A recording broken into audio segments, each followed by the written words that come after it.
Morning. So, I've come here to have a think about Peter Mandelson. Yet another great cock up by the government. Possibly, probably by the Prime Minister. Now, I am not on the Keir Starmer hating bandwagon. However, he's not going to come out of this smelling roses. So, basically, what's happened if you've been living under a flower pot for the last 48 hours? Peter Mandelson, who's already in very deep hot water over being mates with Jeffrey Epstein, and well, he should be, frankly, and who was caught telling Epstein a lot of things that he shouldn't have been telling Epstein about the British government. It's turned out that he didn't pass his security vetting. Now, from what we understand, Keir Starmer has literally just the other day found out this fact and hit the roof. And that's his story. And he said it's completely unforgivable and horrendous and reprehensible and all these other great words that politicians use that I think in his words is he never found out and no minister never found out. And the civil servant who was nominally in charge of the vetting, who made the decision to put Mandelson through despite failing the vetting, has been sacked out of hand. Like, literally, by the looks of things, it looks like it was sacked on the spot. Now, everybody's come out to say Keir Starmer should resign. This is a complete cock up. He's either dishonest or a knacker. Now, I can only speak from personal experience with the civil service.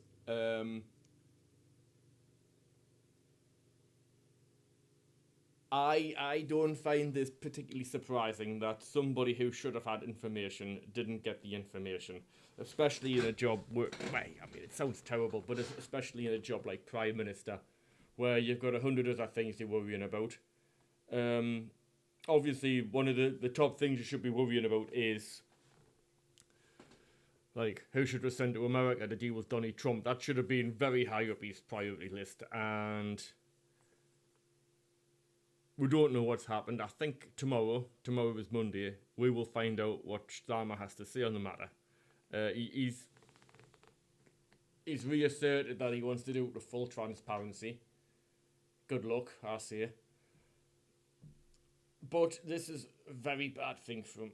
I generally don't like talking too much about politics unless it affects me or unless I've got a little bit of insight into it. But I, I've come today because I won't go into details, but I have had similar security vetting and obviously on a much lower level, much lower level, and it's you'd be amazed what they ask and who what happens. I won't go into details. I really don't want to get myself into trouble, but I'm like, suffice to say, I found out that there was a cock up at the top echelons of government, and I literally wasn't remotely surprised. So the question is as well, depending on what Starmer says tomorrow, and we can we can be reasonably confident that he's going to try and spiel it to the "it's not my fault" line of inquiry, unless it's so obviously, blatantly, horrendously his fault that he can't really deny it. Then he's going to own it like he's going to own it like God knows what, just to make himself look like he can take a knock and that he's honest. One of those two things will probably happen. Um, should he resign? Um, my initial thoughts are no, no. It's getting to the point where they're going to have to be putting a revolving door on Downing Street at this point. We had like in leading up to the year Starmer got in. He's been in about 2 years now, I think, but or he's at least in his second year. But leading up to that, there was like three prime ministers, one to prime minister four in a ridiculously short space of time. I won't say he's been doing great guns. I'm no Starmer apologist. He's far from perfect. He's far from confidence inspiring. He's a poor communicator, a very poor communicator, I would say, and quite often he appears weak. He doesn't brag as much as he should in some matters. He lets people have their head in other matters. He's just not very good with people, I would say. That's my opinion from watching and listening to what people say about him. But in this instance, this year, and this is everybody's opinion, he hasn't been doing too bad at pushing back on Trump on the Iranian situation. Again, you can judge that any way you want. I'm personally happy that he seemed to toe a moderate line, saying, "Yeah, well, I'm not going to call you an idiot to your face, but that don't mean I've got to help you, make your mistake bigger." And again, I know everybody wants them to just turn around and say, "Donald Trump, you're a fucking bollock."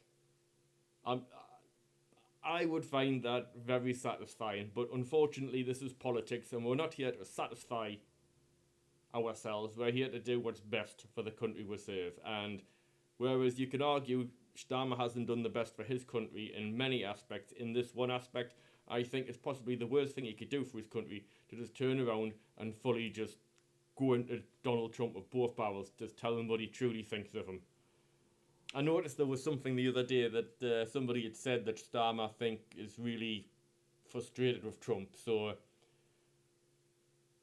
that was an interesting way of Starmer trying to get out while having complete deniability. Oh no, Donny. Oh no, Donny, old mate.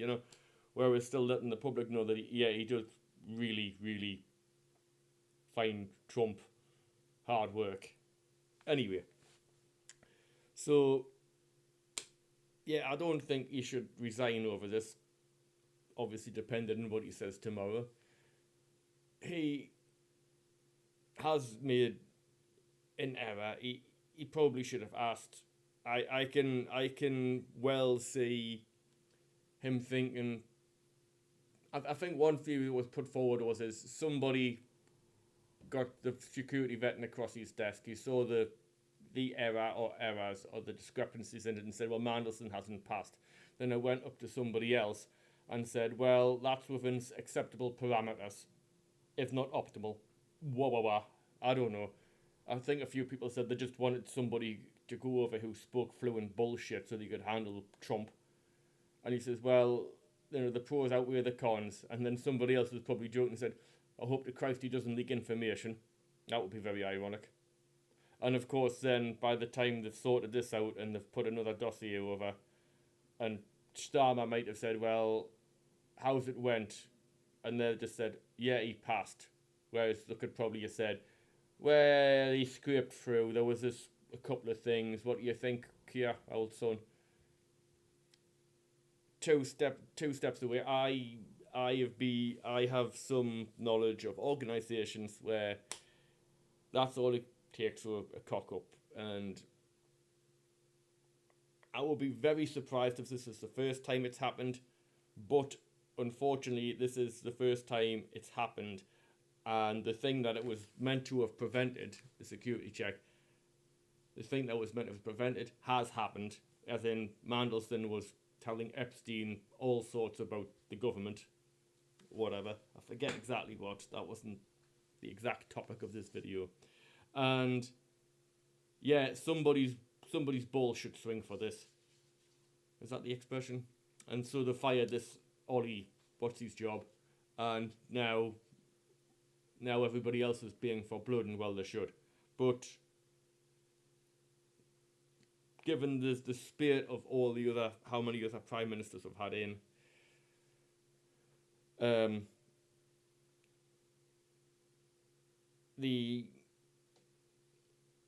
they're not terrible records Starmer's had the past couple of months, I suppose.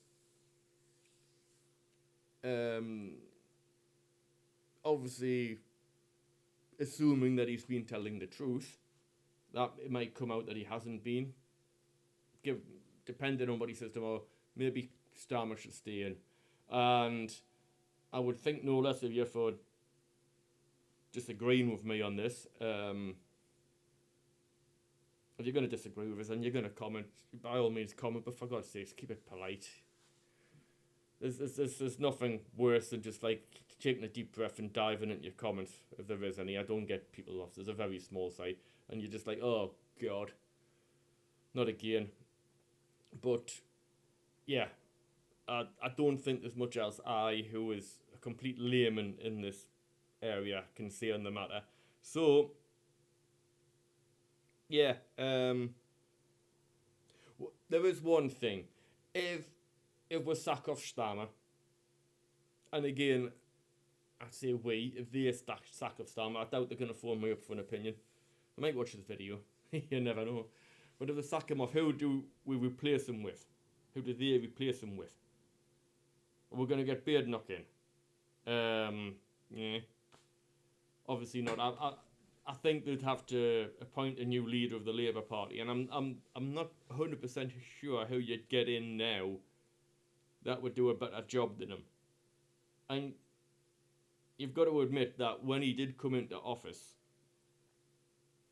and this is not to excuse him completely, but when he did come into office, he had a high 8 card. If it was a poker game, he was really not. He wasn't given some lush and verdant land, which all he had to do was make sure it kept going. He was given an uphill struggle, and you could say, well, tough shit, and I would agree with you, but we've got to remember that we're not even most of the way up the hill yet. So who do I think, if we get rid of Starmer, can get up the rest of this rather steep hill when the economy's shrank by, I hear, 8%, where I don't like to say the populist parties, both left and right, are being like hounds smelling blood, where everything seems to be going crackers. So so you'll have to find them. I don't know. They'll do what they want. They won't ask me. But for my 2 pence, unless something goes fairly dramatically the way I don't expect it tomorrow, I think you should hang about with a very, very firm slap on the wrist. Anyway, enjoy the rest of your weekend.